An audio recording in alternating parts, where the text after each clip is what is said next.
every operating room, in every ward, in every clinic, and every team meeting, a silent battle brews. Conflict, negotiation, identity.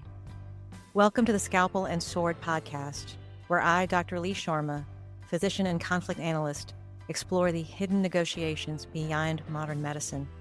Let's trade burnout for boundaries and learn the art of healing with precision and power.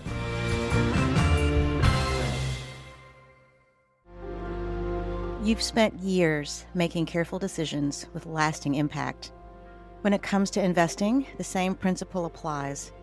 Lightstone Direct gives you access to institutional quality real estate investments with decades of proven experience behind them. Invest directly, no middlemen, and a $12 billion plus AUM real estate firm in your corner. Visit lightstonedirect.com. All investments involve risk. Please visit lightstonedirect.com for a full list of disclosures.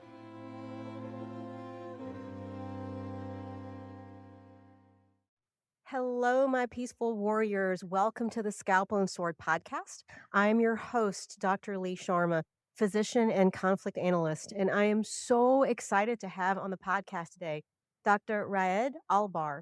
He is a physician in Saudi Arabia, and he just finished his PhD in healthcare education. And we have to give a big shout out to Kimberly Best, who's a dear friend of the podcast and has been a guest on the podcast in the past, for making this introduction. Dr. Albar, welcome to the podcast. Thank you, Dr. Lee Sharma. I'm happy to be here. When Kimberly introduced us, she said that you had read one of her LinkedIn posts, and that prompted you to reach out to her and make that connection. What was in that post and what intrigued you so much about it that you wanted to reach out to Kim? No, throughout my readings in my PhD work, I realized that conflict is not just about individuals, it's about teams and entire systems. And I've seen this while I was conducting my scoping review in this more than 80 articles. Most healthcare professionals are attributing conflict to system. The problem with the healthcare system, the understaffing and the high workload and the stress management. And also some of them attributed some of their personal stress that they bring from their home life into the workplace. They consider this part of the system. That conflict is rising because of this, not just because of lacking of skills, although that's still a problem. But that's not the only problem. It's a combined problem. Individuals, probably that's level 1, level 2, the team, and level 3, I would say the entire healthcare system. I think you're so right about that. I think we do have this tendency, and I do think there is a systemic nature to conflict, but it's not the whole story. And I think one of the things that has happened, especially in terms of burnout in the United States, that I think is evolving, thankfully, is that burnout for so long was attributed as a personal characteristic. If you're burned out, that's on you. So the solutions to burnout were primarily individual in terms of looking at individual solutions rather than looking at a systemic solution. But I think you can move that focus too far, right, into a systemic realm. You can actually, instead of considering it as a symbiotic relationship, looking at it as too much systemic. So the idea of looking at it as more interconnected is really important. Yes, I agree. And we as humans, developing the skills of conflict intelligence or conflict management skills or any human skills, that's still an important aspect of developing and working in healthcare, probably in any workplace.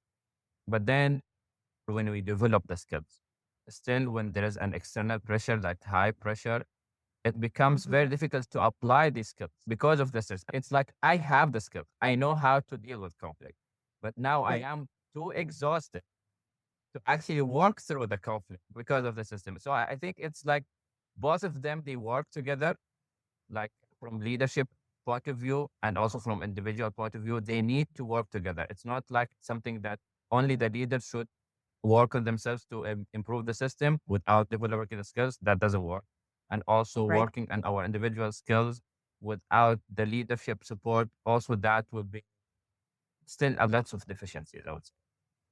Wow, that's a brilliant observation, and it's so real. that, we can practice and we can study and we can learn how to manage conflict. We can learn about systems theory. But if you're running on zero sleep, you've just admitted your 20th patient, you literally do not have the mental, spiritual, or physical capacity to apply anything that you might have learned in that situation. And that's such a Absolutely. great insight. That's such a great insight, and I think that's something that we don't talk about as much, that we train people and we want people to have this skill set and this education, and yet we don't think about the fact that when we're asking them to employ something really new, because that takes, some mental really focus to do that. If we're mentally we're burned and tired, we can't do that. What is your specialty? I am a clinician by training. So I finished Mhm, my MD or my MBBS degree. Then mhm, I worked 1 year as a hematopathologist. mhm. Then I didn't find myself there. So I decided to move into academia. I then finished my master's in medical education. And now recently I just finished my PhD also in the same area. Congratulations. That's so amazing. My mom's a pathologist, so I get that. She practiced for 30 years and she definitely found herself in that job. She was a brilliant pathologist. But I always say she actually started out her first year in the fellowship training. She was an OBGYN, like I am. And she discovered really quickly she didn't like obstetrics. She was very passionate about women's health, but she didn't like OB. So I think there's a lot to say about the fact that you started on a path and you realized really quickly that wasn't authentic for you, but you have found something that is authentic. I love that. And it wasn't an easy decision, because you spent so many years in medical schools and then you decided to leave the clinical practice. Everyone is attacking you that, why are you doing this? But then Mhm. I had to choose. It wasn't an easy decision. But then Right. after I left, I was a bit lost. What did I want to do? Then after my first teaching session, I was teaching Mhm. communication skills. Just this is it. This is Oh, it. I love that. So instantaneously, you knew you found your home. When you were Yes. teaching, you knew that was what you were meant to do. Exactly, especially because I like the human skills. Like I've been reading about human skills since forever, like the emotional intelligence, Yeah. body language, nonverbal communication, and personality. I then saw that when I was teaching just basic communication skills, like nothing wow. It's just basic communication skills. I found it. That's it. And you found a way, which I think is brilliant, to take your medical education and your love of teaching, and you brought these together into your perfect job. Yes. I would say that not so many people find what they love and then go and practice it and it becomes a daily job for them. That's not everyone's job, right? Everyone's dream. But I found it like it was a different feeling. I don't know how to describe that, but it was something that never experienced before. That's why I started then. I said, since I finished medical school, difficult to go into any other arena. I Mhm. tried to mold my expertise in medicine into the medical education and education psychology all together. Yes. But people going through the medical education process, medical students, residents, fellows, attendings, they need you. They need somebody who's going to give them those skills because I don't know what it's like in Saudi Arabia, but in the United States, we don't naturally get that kind of education in medical school. And I think we're getting better about it. I think we're getting better about trying to help people build those emotional intelligence skills. I think we are recognizing that we need those things, not just as clinicians, but as human beings. I think that's getting better.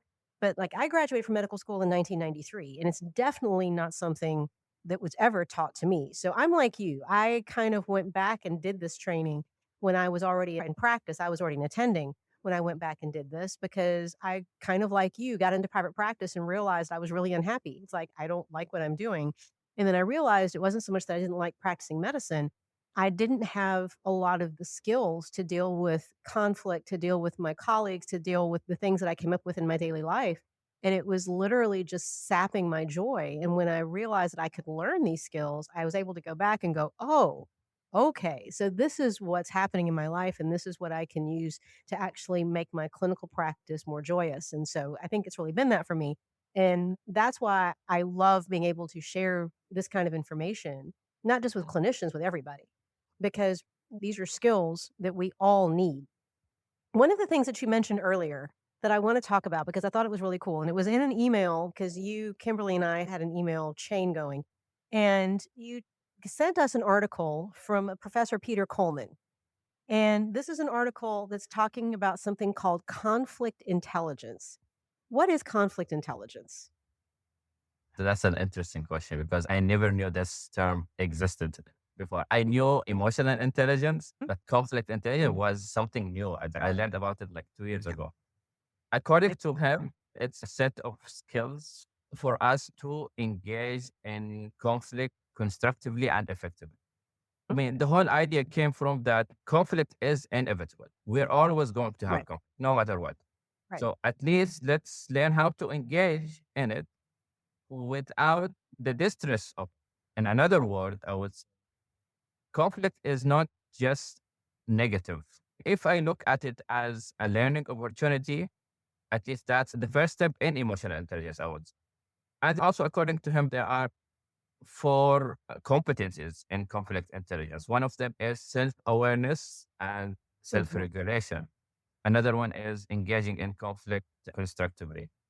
Now, that's you can see this is at the individual level, not at team level or at the grand scheme of the healthcare system. Right. So that's why when he talked about conflict intelligence, he always linked it to system intelligence, or there's another name for it. How he System called wisdom. Systemic wisdom is it. what he calls it in the paper. So conflict intelligence on its own is an individual kind of skills or competency. But then we need to learn more about the team as a whole and then the organization as a whole to be able to implement the conflict intelligence effectively, so to speak. Yeah. So it's such interesting. And I love how you draw this parallel between the idea of emotional intelligence and conflict intelligence because it's a very similar dynamic in terms of having that self awareness. We have to know who we are in the conflict, we have to know what we bring to it, and then being able to engage in that conflict effectively. And I would love to know what you think about this. I think one of the biggest things that we see in the US is that a large number of people in general, but especially physicians, we are conflict avoidant. We're scared of it. And a lot of times I think that happens because people think automatically conflict is bad. Rather than seeing it as inevitable and an opportunity for growth and for change and for self awareness and insight, we look at it as something really, really bad. And as a result, we're scared of it and we run away from that. Is that something you encountered as well? Yes, I encountered, and I was one of these healthcare professionals. That's how I got into conflict, which is a different story. But I realized also from my experience and also from my readings that the healthcare providers avoid conflicts because of the systemic pressures that because they're exhausted, burned out, and they don't want to deal with it. But there's another aspect of that is they really care about their teamwork, about the workflow, that they want to maintain the professional relationship. They don't Mhm. want to Right? sabotage it. But I think that's my opinion that they're doing this because also they're lacking the skills of engaging with conflict constructively. Yeah. That they think that, okay, if I speak up and something bad will happen. So let's just leave it. As long as the patient is safe, nothing major is happening, let's keep it that way. And then I also read a lot of the consequences that happens that does not happen to the patient because I mean there is a very strict system or so many layers that the healthcare professionals take good care of in documentation, for example. So the Mhm. patient does not get the very severe consequences, but the severity happens on the professional's well-being and also on the team dynamic. Wow.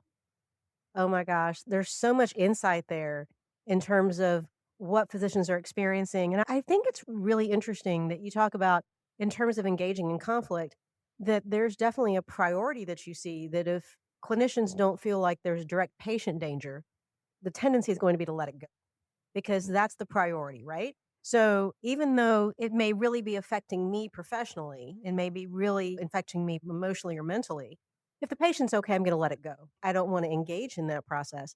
And that's really sad, right? Because while that heart orientation towards the patient is what we all want to and aspire to be, that's really not good. We're devaluing ourselves in that system by not engaging in the conflict. Although it's sad, it's noble that they actually so much for the patient.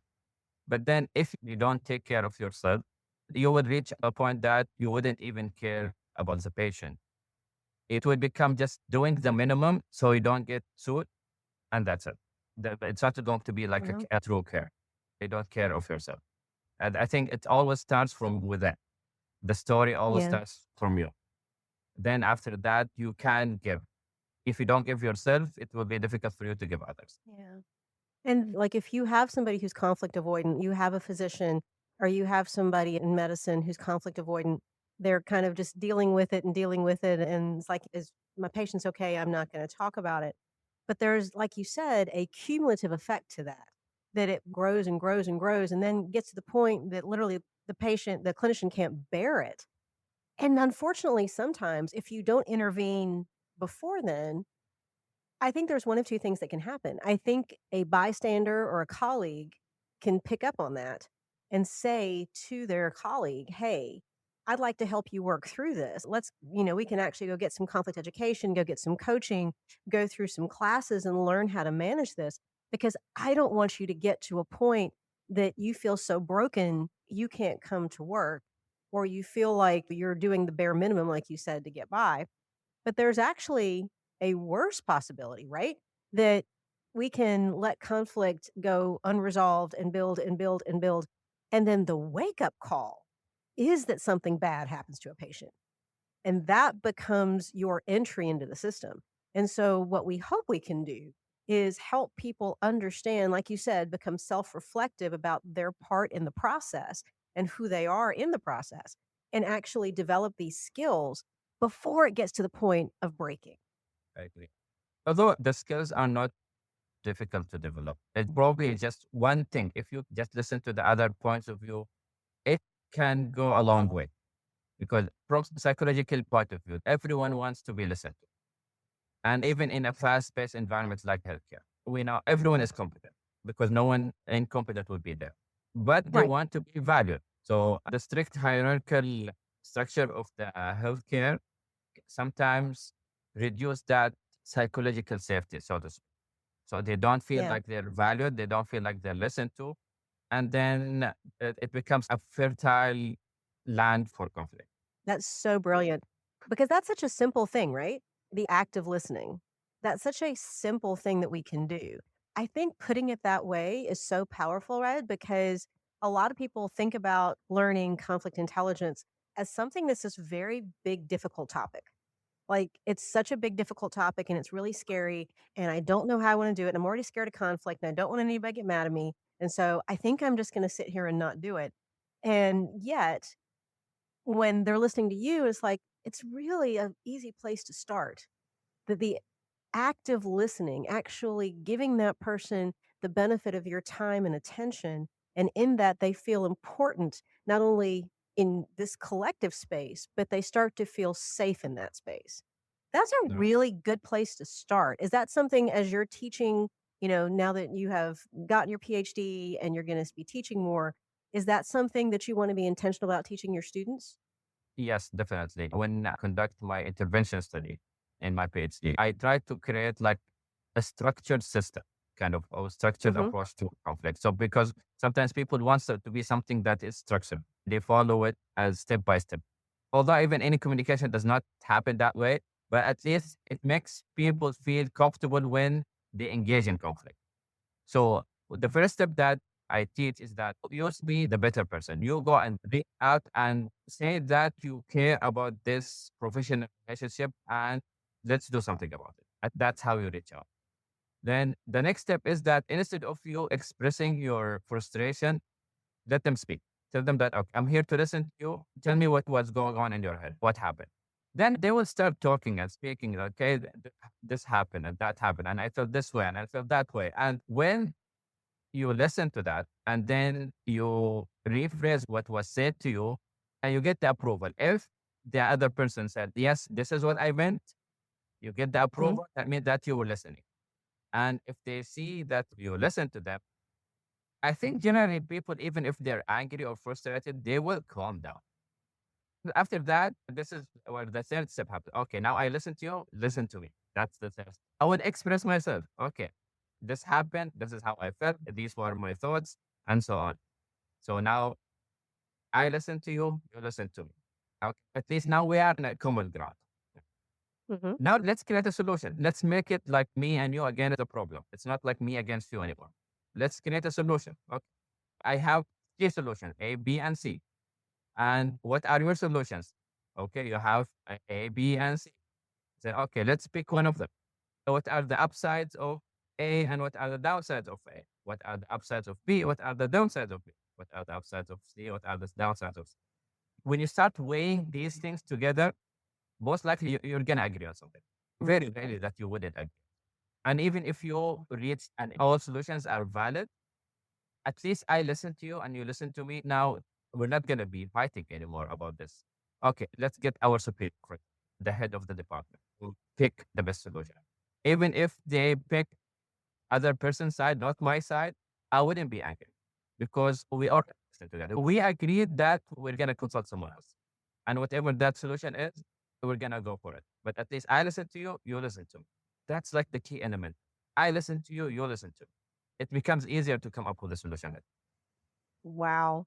Okay. So there's so much I want to talk about because that's brilliant. I mean, what you just described, this roadmap that you have laid out in terms of managing professional conflict, it's gold. I love this. So, because the very first part of this was one person reaching out to the other person saying, I value our relationship. Let's talk.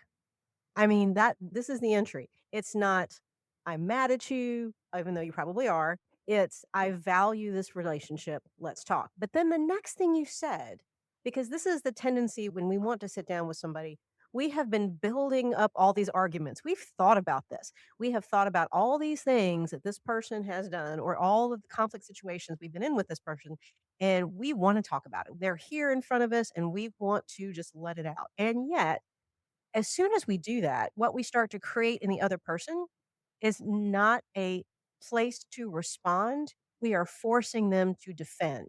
And once people get in that space of defending, it's really hard to get people out of it. So I also love the fact that after someone has reached out to the other individual, which of course that's a huge part of the steps, is the next thing is that you give the other person the mic. They get the mic first. And so right off the jump, now they're getting a chance to speak. You are giving them the space to speak. And in doing that, like you said, you're practicing that listening and they're going to feel heard. And once they start to feel heard, especially because you included in that the reflective answering that you state back to them, this is what I'm hearing you say. And when you start to do that, all of a sudden it's like, oh my gosh, this person really does understand.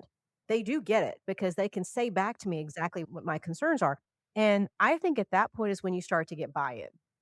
When you get that buy in from the individual, it's like, oh, okay, I feel heard now. This is great.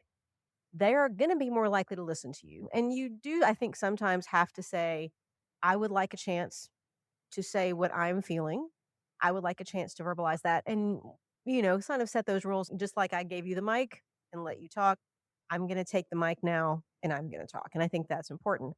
And then the third step in terms of working out these solutions, A, B, and C, I also really like it that each party in this process you're describing has an A, B, and a C. They have their potential solutions, their potentials, and then you get the chance to go back and look at each one and go, "These are the pros and cons. This is what makes this one valid or not so valid." And then when you do that, again, you're much more likely to agree on something.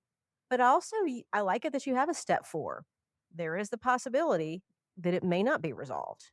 And then we bring in a third party. And I think that's gotten easier. I think as we have more awareness of conflict in medicine, we have people like Kim Best. We have people who are in healthcare, but are also trained in mediation, able to have a professional come in. And I think you're also seeing more and more people who work in academic medicine and work in medicine in general who see so much benefit to having these skills in conflict intelligence and conflict resolution that they themselves have gone on and gotten degrees in mediation. They've pursued graduate training because they want to bring that skill set back into the medical realm.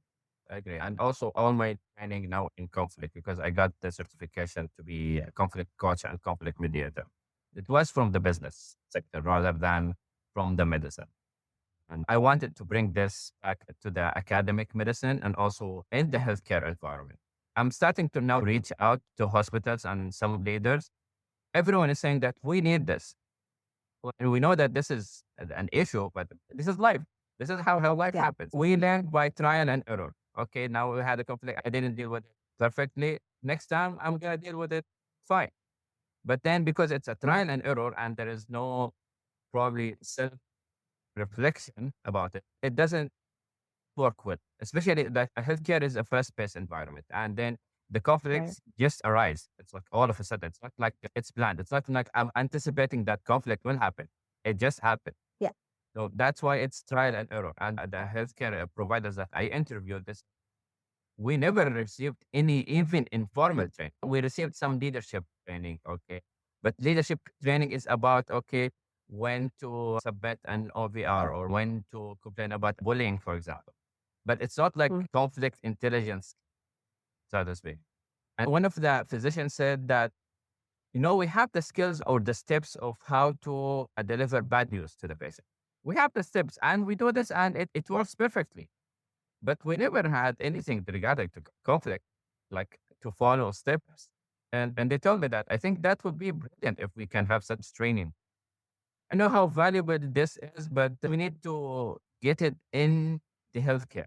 And Yeah. by the way, because the healthcare system, I mean, you know how pressurized it is, and it's a fast-paced environment. They're always in a hurry, and they're always under stress. And that's the thing that I am trying to figure out how to do it. Like, how can I implement such training to people who need the training, but they don't Mhm. find the time to even practice that skill? First and foremost, the fact that you have approached people in healthcare, both in academics and clinical medicine, where you are, and they are receptive to this and recognize the need for it is massive. That's wonderful. I mean, they clearly can see that this is so needed. And I think we are getting to that point in the United States as well. People understand how important it is for us to have this kind of education and training and taking that next step of being able to apply it in our daily practice. And I think that trickles over into our personal lives as well. That when we have an understanding of managing conflict, I think that affects every part of our lives. And that's why it's such a valuable piece of information.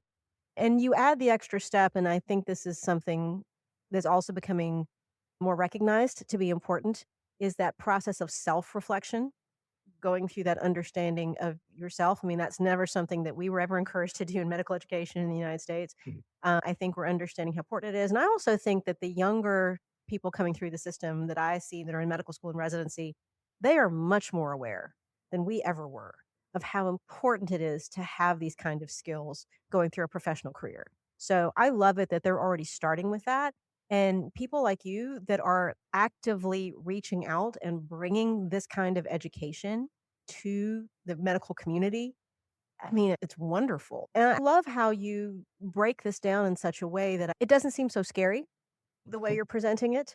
I think just the word conflict scares people, and a lot of times the reticence of, "I don't know that I can do this." And, being able to practice that and being able to actually rehearse those, what does that conversation sound like? Can I practice this with a friend? Can I practice this in the mirror at home? Can I actually learn what to say as if I'm ever in the situation that even if I'm exhausted, the words hopefully will come out, at least a starting point will come out. And I think that's a big part of what you're talking about. What we need to do as a next step here in the United States is we need to help people understand how to apply this while they're in this high pressure situation. Right. And one of the things that I've read about, but I don't know also how can I implement undergrads or students who are in their preclinical years, so they still have been in the hospital yet. How valid is conflict management in healthcare is going to be for them? Now, then I was revising this with myself. Okay, so I can teach them conflict resolution, conflict management in life. Let's say with their colleagues in the school, not in the hospital. Then after that, at least I see that these skills are transferable. So if they practice that with their colleagues at the university or college, they would at least be, if not fully prepared, at least I would say 70% to that Yeah. they can deal with conflict in healthcare. When the stakes are high, when the pressure is high. And at least that's one of the studies that I've read that they were doing this kind of conflict management. They said that the nursing students who were in clinical placement, their conflict management skills were better than medical students who were still in their preclinical years. Mhm. So that's my dilemma is that when do I want to teach conflict management, in the preclinical or in the clinic? Something that I'm thinking about and still figuring this out. Oh, yeah. No, definitely. And as you were talking about that, in my head, it's like I saw conflict in the preclinicals, people who are being very competitive for getting grades and GPAs and things like Mhm. that. I saw it again when I was a third and fourth year medical student, people trying to get recommendations and wanting to one up the person on the wards with them because they wanted a better letter of recommendation. One of my best friends in medical school, who's also an OBGYN in Kentucky, he and I both knew when we were third years wanted to go into OB. And I think early in our fourth year, we were on a G oncology rotation. We were both trying to get residencies and get good letters, and we became very hyper competitive with each other to the point that it was really affecting our friendship. And we were rounding one afternoon, we're done with surgeries, we're on the wards, and literally, and I don't remember who started it, but one of us said, "We can't let this go on." And we went and sat down in an empty patient room, and we just talked for half an hour and said, "This is not who we are. This is not our relationship. We're both gonna get OB/GYN residencies. We're both gonna have good, blessed careers." But, I think about that now. Neither one of us had the skills to manage conflict. I mean, we didn't know what we were doing. We were just 2 friends that knew we were in a conflict situation and knew we had to resolve it. And I think about how much differently it would have gone if we had some skills, if we had that conflict intelligence that we could have addressed it way sooner. And thankfully, it never affected our friendship. We're still great friends. But I think about those kind of things that do arise even in preclinical years. And if you're able to present this, and you know what? The conversation may change. That educational platform might look different in preclinical years. And then when they're in their clinical years and they're interacting with nurses, residents, fellows, attendings, when they're first getting to know what that patient physician relationship looks like, that's going to be a very different skill set you're going to be able to give to them. Yes. Maybe not that much different. That still the skills are the same, but the environment is different and they need to implement it. They're not going to implement it from the start like perfectly, but they're Mhm. going to have some hiccups. But at least they have that sense because they get the training before getting into the clinical need and they've tried it before, Right. like probably in a simulation environment, for example. They had it. So it's not going to be perfect at the start. And also because humans are complex, even if you have the skills and they use all the steps, it's not always going to be successful.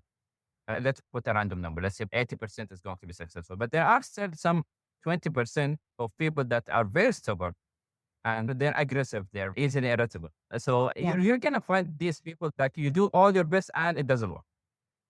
You're going to find such people, but at least you're going to be a bit more resilient because you know that you have the skills, you're confident in applying the skills, and you know that it didn't work with that specific person, but it worked with nine other. So you wouldn't be frustrated. Absolutely.